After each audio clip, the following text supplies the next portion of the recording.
Hey, it's Meteorologist Mike Tsolinas, and I absolutely love the Steampunk Imaginarium.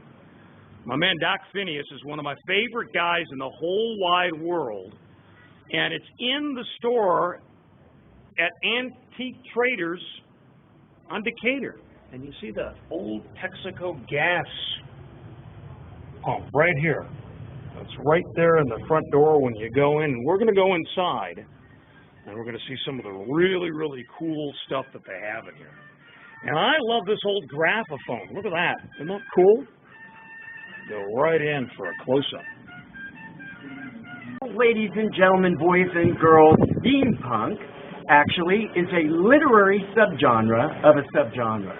Now, if you're going to make sense of that, we are basically an organized group of people who are very much loving the Victorian idea of science fiction. I love that. So, you know, if you look back at the works of Jules Verne, 20,000 Leagues Under the Captain Sea, Nemo, H.G. Wells, you know, The Time Machine, all of that inspired the steampunk movement.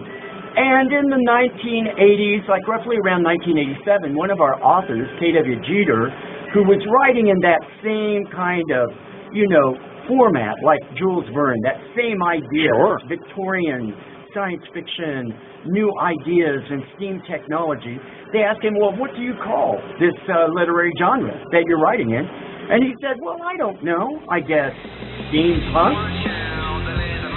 The garb is very, very important to steampunk, and some people put thousands of dollars into creating their outfits, and you can see this magnificent cane I've got that's gas-powered. Isn't that cool?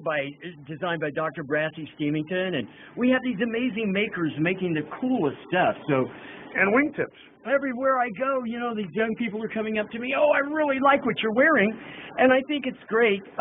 What young person doesn't want to wear a cool pair of goggles? Well, tell me about the goggles, because you told me about those last year, and what those really are a sign of and what they mean. Well, these come from the old Masonic orders, and it's initiator goggles. So you basically pull them down over your eyes for certain types of initiation, and they come from Masons in my family, actually my grandfather's goggles. So, you know, a lot of us are wearing family heirlooms. Sure. And it's a way of kind of showing respect for our family, the journey that they've been on, and taking a look at their lives and trying to see if there's anything that we can borrow from that time period that has relevance to today.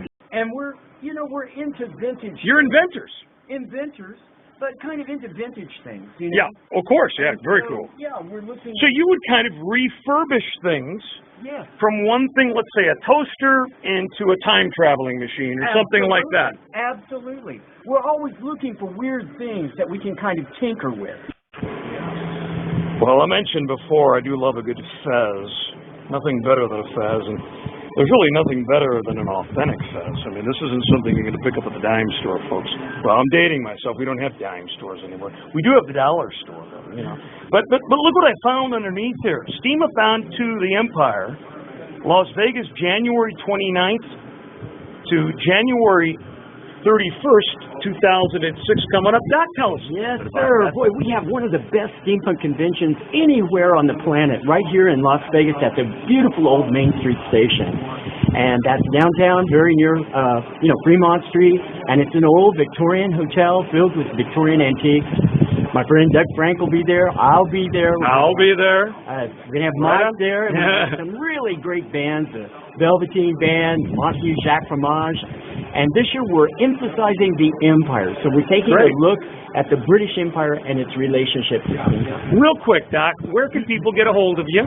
You can get a hold of me, well, if you'd like to go to DocPhineas.com, you can always find a way to contact me there. And I'm here at the Imaginarium, and we're located here next to Trader Joe's at 2101 South Decatur. And where else can they see you on TV? A rather popular show. On TV, yes. I go out to 152 countries. I'm on Pawn Stars as the antiquities expert. So make sure to tune in to Pawn Stars. You'll see me in there busting people. We're going to tell if it's real or if it's Memorex.